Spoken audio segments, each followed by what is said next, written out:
नमस्कार, मैं हूं आपके साथ भारती बघेल। चलिए बुलेटिन की शुरुआत करते हैं। एडीजी जोन मेरठ के द्वारा मेरठ पुलिस लाइन में वार्षिक निरीक्षण किया गया। इस निरीक्षण के दौरान एडीजी जोन ने परेड की सलामी ग्रहण कर परेड का निरीक्षण किया।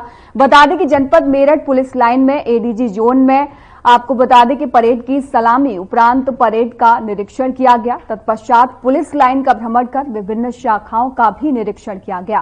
साथ ही गलती को सुधारने और भविष्य में गलती ना हो इस बात के लिए आवश्यक दिशा निर्देश भी दिए गए।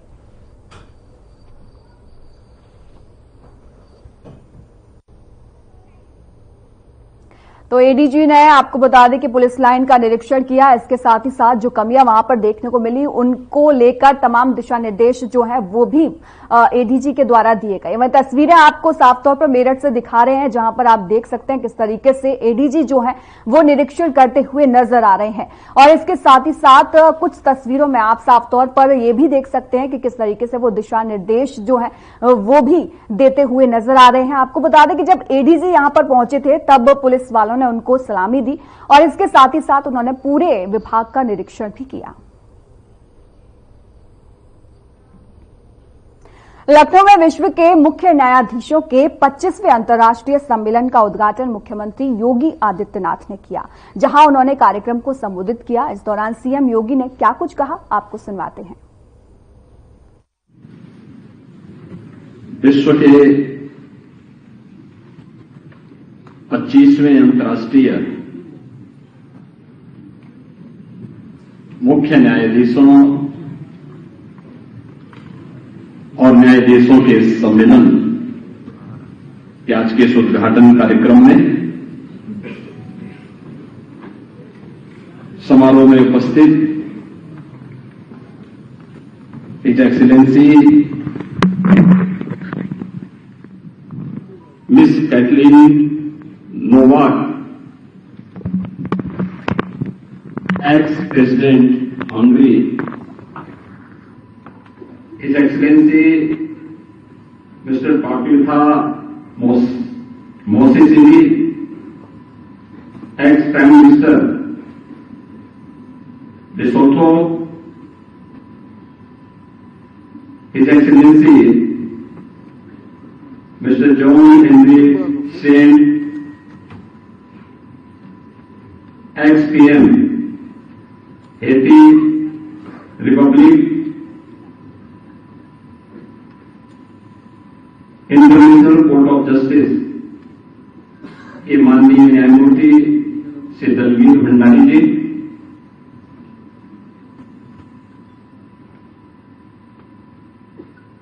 सीएमएस के संस्थापक निदेशक डॉक्टर भारती गांधी जी,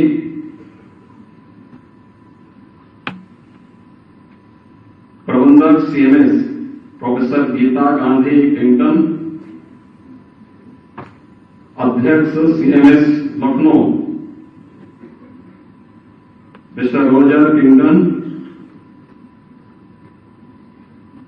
और 25वें अंतर्राष्ट्रीय सम्मेलन के आज के इस उद्घाटन कार्यक्रम में उपस्थित दुनिया के 56 से अधिक देशों से आए हुए माननीय न्यायमूर्तिगण और इस क्षेत्र के सभी विशेषज्ञगण, उपस्थित बहनों और भाइयों,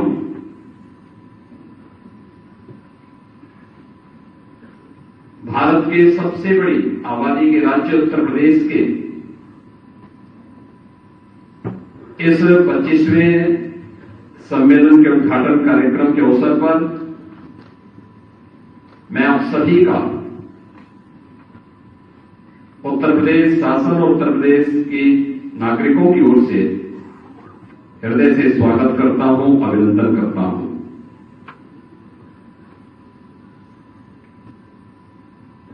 यह सम्मेलन ऐसे समय में आयोजित हो रहा है जब भारत का संविधान अंगीकार होने के अपने अमृत महोत्सव के वर्ष में प्रवेश कर रहा है। 26 नवंबर 1949 को भारत ने अपना संविधान अंगीकार किया था और 26 नवंबर 2024 भारत के लिए वह दिन होगा जब भारत का संविधान अंगीकार होने का अमृत काल प्रारंभ होगा। इस अवसर पर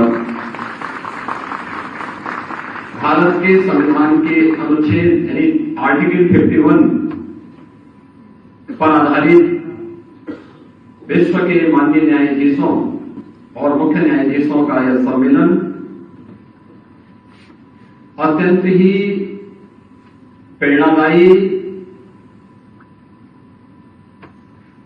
आर्टिकल 51 की भावनाओं के अनुरूप विश्व शांति, सुरक्षा और सौहार्द की स्थापना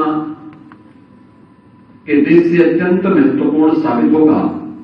इस दृष्टि से इस पूरे आयोजन में उपस्थित आप सभी प्रतिनिधियों का मैं उत्तर प्रदेश की राजधानी लखनऊ में हृदय से स्वागत करता हूं, आप सबका अभिनंदन करता हूं।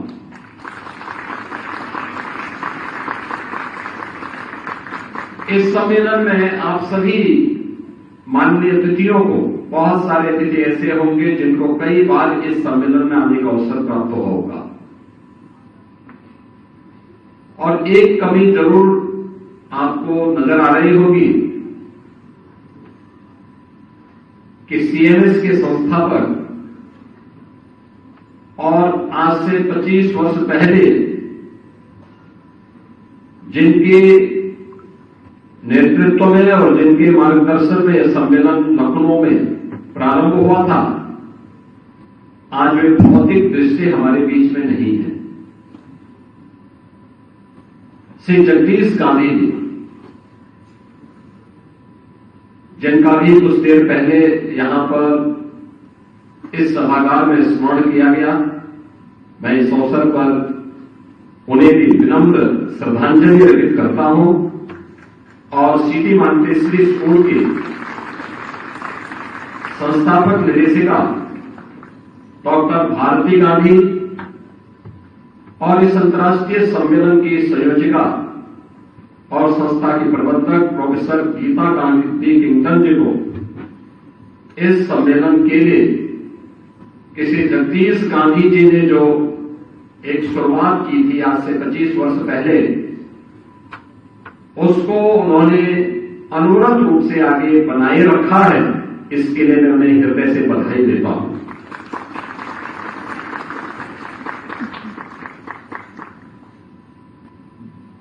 हम सब जानते हैं, अभी हाल ही में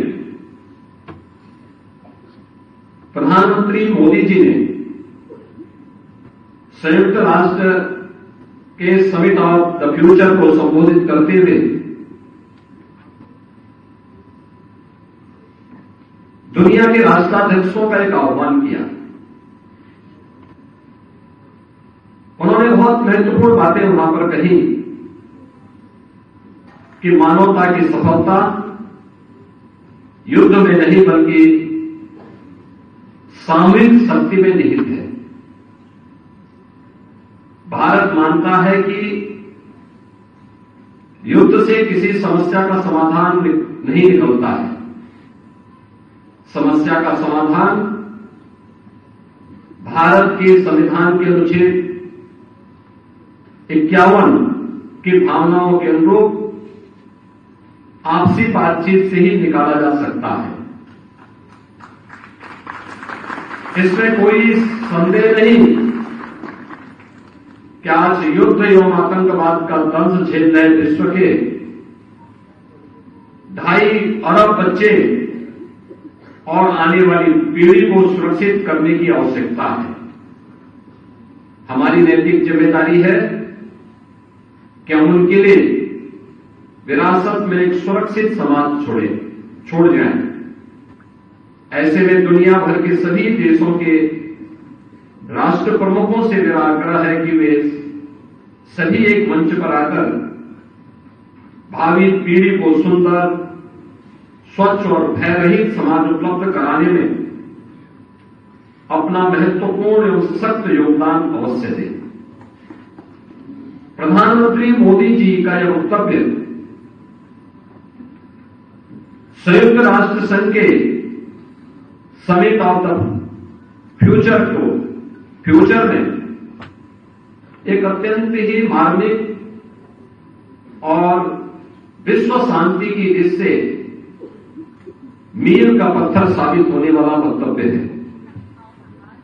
और आज जब यहां पर दुनिया भर के प्रतिनिधि उन भावनाओं के प्रति आग्रही बनकर के जब इस समिट का हिस्सा बन रहे हैं, उन स्थितियों में मुझे आप सबको भारत के संविधान की आर्टिकल 51 की उन भावनाओं की ओर भी ध्यान आकर्षित अवश्य करना है, जो भारत के संविधान निर्माताओं ने आज से 75 वर्ष पहले न केवल भारत के लिए बल्कि पूरी दुनिया के लिए भारत के संविधान के माध्यम से व्यक्त की थी, जिसमें वैश्विक सद्भाव और शांति के लिए विश्व कल्याण में सकारात्मक योगदान देने की दृष्टि से भारत की वे भावनाएं निहित हैं। हम सब जानते हैं कि भारत आज से नहीं, हजारों वर्षों से भारत का भाव रहा है। वह भाव जो आज भी भारत के अंदर या विश्व मानवता के सामने जब भी संकट आया, तब भारत ने उन भावनाओं को विश्व मानवता के कल्याण के लिए उस रूप में व्यक्त किया। अयम निज प्रोनीति गणना लोकचेतसाम उदार चरिता नाम तो वसुधैव कुटुंबकम, यानी पूरी दुनिया एक परिवार है। इस भाव के साथ जोड़ने की भारत की इस भावना को आज भी भारत का संविधान उसी दिशा से आगे बढ़ाता है। और यह आपसी सहयोग, शांति और सामंजस्यपूर्ण सहअस्तित्व पर एक दूसरे का जीवन निर्भर करता है। इसकी पुरजोर वकालत भी भारत का संविधान करता है। यह विशेष रूप से विश्व शांति के प्रति भारत की प्रतिबद्धता का प्रतीक भी, जो सम्मानजनक अंतर्राष्ट्रीय संबंधों को विकसित करने और संघर्षों को शांतिपूर्ण ढंग से हल करने के नैतिक मार्ग का अनुसरण करने के लिए भी हम सबको प्रेरित करता है। भारत की नीति संविधान के सिद्धांतों के अनुरूप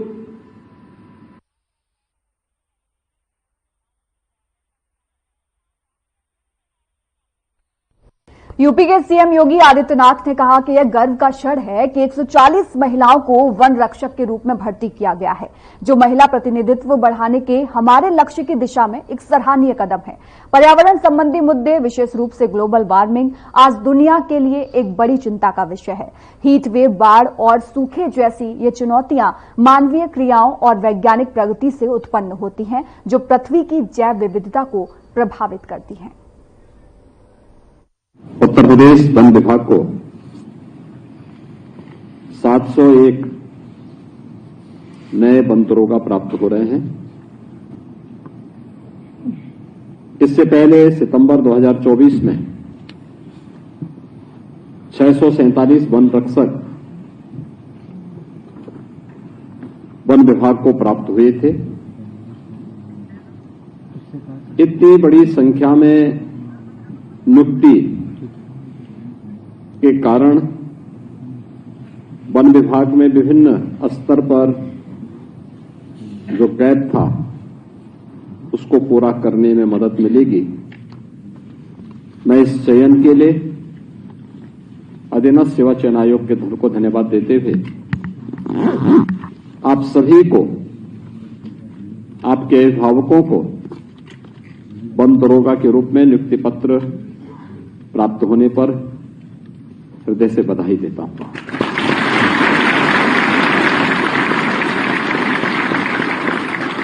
मेरे लिए यह प्रसन्नता का और भी अधिक क्षण है कि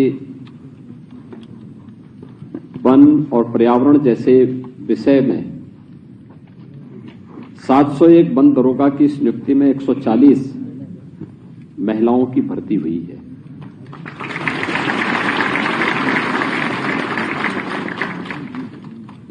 यानी ये दिखाता है कि हम लोगों ने जो एक लक्ष्य तय किया था कि 20% भर्ती महिलाओं की होनी चाहिए, लगभग उसके आसपास हम लोग इस भर्ती को उसके साथ जोड़ने में सफलता में प्राप्त हो रही है। आज का जो इस जीव सृष्टि के लिए सबसे बड़ा चैलेंज है वह पर्यावरण बन चुका है। दुनिया चिंतित है, देश का भी हर वह व्यक्ति चिंतित है जो पर्यावरण के बारे में, जीव सृष्टि के बारे में, उसके उज्जवल भविष्य के बारे में थोड़ी भी सकारात्मक भाव रखता है तो वह वर्तमान के उस परिदृश्य से चिंतित है जो वर्तमान में हम सबके सामने एक चुनौती के रूप में है। ग्लोबल वार्मिंग पूरी दुनिया के लिए एक चुनौती है, लेकिन ये कहीं और से नहीं आया। अनियोजित और अवैज्ञानिक विकास के पथ पर बढ़ने का दुष्परिणाम आज मनुष्य ने ही अपने लिए इस समस्या के रूप में देखा है और उसको झेल रहा है। कहीं अतिवृष्टि है तो कहीं पर अनावृष्टि है, कहीं पर हीट वेव्स चल रही हैं तो वहीं पर किसी एक दूसरे कोने में हम देखते हैं कि वहां पर कोल्ड वेव्स के कारण पूरी जीव सृष्टि ठिठुरती हुई दिखाई देती है। कहीं बाढ़ से जल जीवन तबाह है तो कहीं एक बूंद पानी के लिए लोग तरस रहे हैं। ये सब विसंगतियां क्यों पैदा हुई?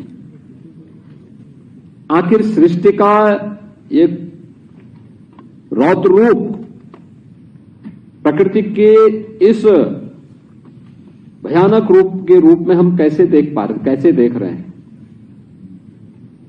और यही संकट है कि जानते हुए समझते हुए भी हम लोग प्रकृति के इस रूप को आज भी समझने का प्रयास नहीं कर पा रहे हैं। और इसलिए इस क्षेत्र में न केवल स्वयं के स्वास्थ्य के लिए बल्कि इस पूरी जीव जंतु सृष्टि के लिए कुछ कर गुजरने की एक तमन्ना के साथ आपको एक अवसर प्राप्त हो रहा है। याद करिए, पूरे नवंबर महीने में देश की राजधानी लखनऊ और उसके आसपास का क्षेत्र एक गैस का चैम्बर बंद करके और समय स्कूल कॉलेजेस को वहां बंद करने के लिए मजबूर होना पड़ रहा है। श्वास लेने की स्थिति नहीं है। लोगों को वहां पर चेतावनी दी जा रही है कि अपने घर के बाहर न निकले। ये जो चुनौती है, आखिर इसका मुकाबला होगा कैसे? और ऐसा तो नहीं कि समस्या मनुष्य ने पैदा की है तो कोई दूसरी सृष्टि से कोई और आकर के इसका समाधान निकाले। अगर समस्या मनुष्य ने दी है तो समाधान का रास्ता भी मनुष्य को ही तलाशना पड़ेगा।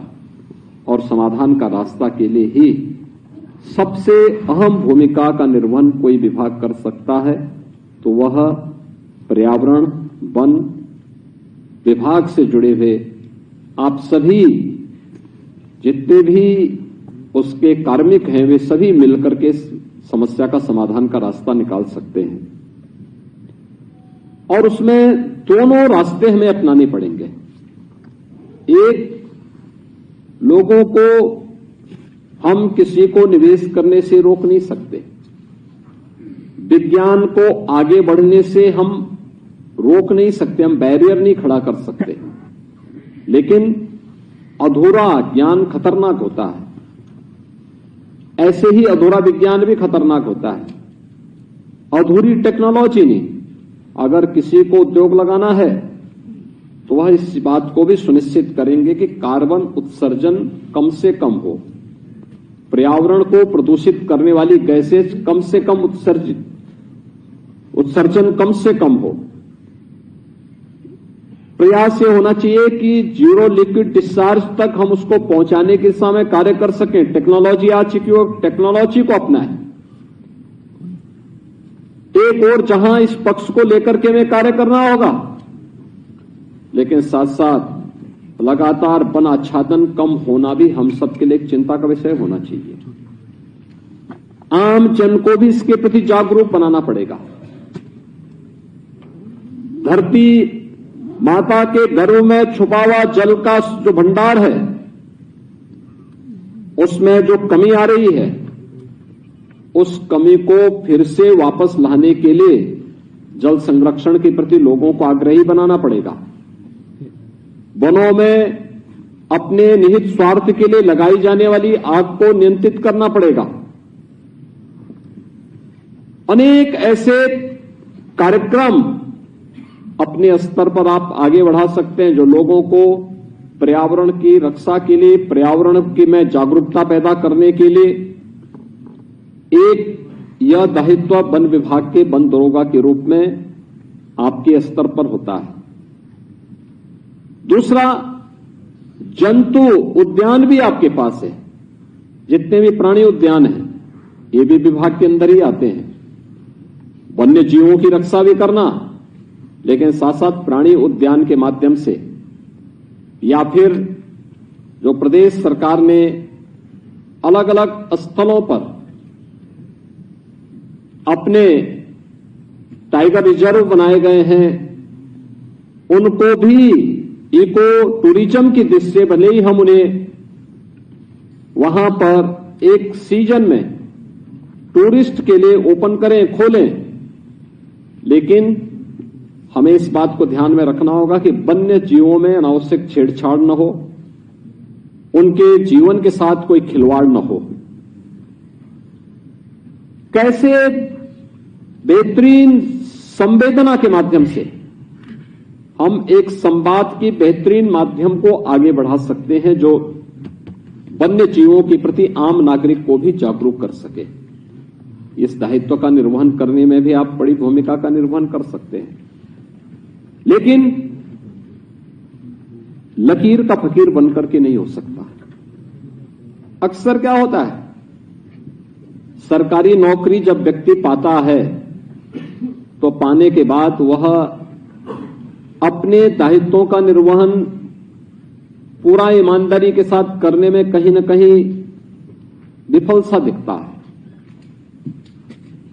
जबकि होना यह चाहिए कि अब तो उसको एक निश्चिंत भाव के साथ कार्य करना चाहिए, प्रभावी ढंग से आगे बढ़ना चाहिए और उसको बिना किसी संकोच के उस विभाग को शासन के अच्छे विभागों में स्थापित करने की दिशा में जो सबसे अच्छा हो सकता है, उत्कृष्ट हो सकता है, उस दिशा में प्रयास करना चाहिए। इनोवेशन को बढ़ावा देना चाहिए। विभाग में ऐसे कौन से नए शोध हो सकते हैं जिससे आपका ये विभाग आगे बढ़ सके और आपकी कार्य पद्धति पूरे विभाग के लिए अनुकरणीय बन सके, उसका भाव दिखता है। और इसलिए मैं आज आप सबसे जब यहां पे नियुक्ति पत्र वितरण का ये कार्यक्रम यहां पे संपन्न हो रहा है, मैं आप सबसे इस बारे में कहना चाहूंगा ऐसा नहीं कि हम लोगों ने पिछले 7-7.5 वर्ष में कुछ किया ना हो। ये नियुक्ति पत्र वितरण का कार्यक्रम आयोजित हो, ये हमने 2 वर्ष पहले मैंने इसीलिए प्रारंभ किया। हमने कभी नहीं, होता क्या है, चयन की प्रक्रिया हमारे आयोग और बोर्ड करते हैं, नियुक्ति पत्र प्राप्त होता है। सरकार का काम केवल एक वहां पर बैंक की तरह हो जाता है कि सरकार केवल पैसा भेजती, बाकी उसका किसी से कोई संवाद नहीं होता। तो कम से कम एक बार तो संवाद हो, जब वह नियुक्ति पत्र प्राप्त करके शासन की व्यवस्था का हिस्सा बन रहा है, उस समय ही हम बता सकेंगे कि हमारी लक्ष्मण रेखा है और हमें इससे आगे कितनी दूरी तक कैसे अच्छा कार्य करके दिखाना है। इस दिशा से कार्यक्रम होने चाहिए और इसी दिशा से सरकार बनते ही 2017 में हम लोगों ने सभी आयोग और बोर्डों को बहुत स्पष्ट रूप से कहा था कि भाई याद रखना, नियुक्ति की प्रक्रिया में उसकी शुचिता, उसकी पारदर्शिता में किसी प्रकार का कोई खोट कहीं नजर नहीं आना चाहिए और जो भी जिस भी स्तर पर लापरवाही होगी वहां पर जवाबदेही भी सुनिश्चित होगी। और उसका परिणाम है कि गत 7.5 वर्ष के अंदर। फिलहाल इस बुलेटिन में इतना ही। नमस्कार।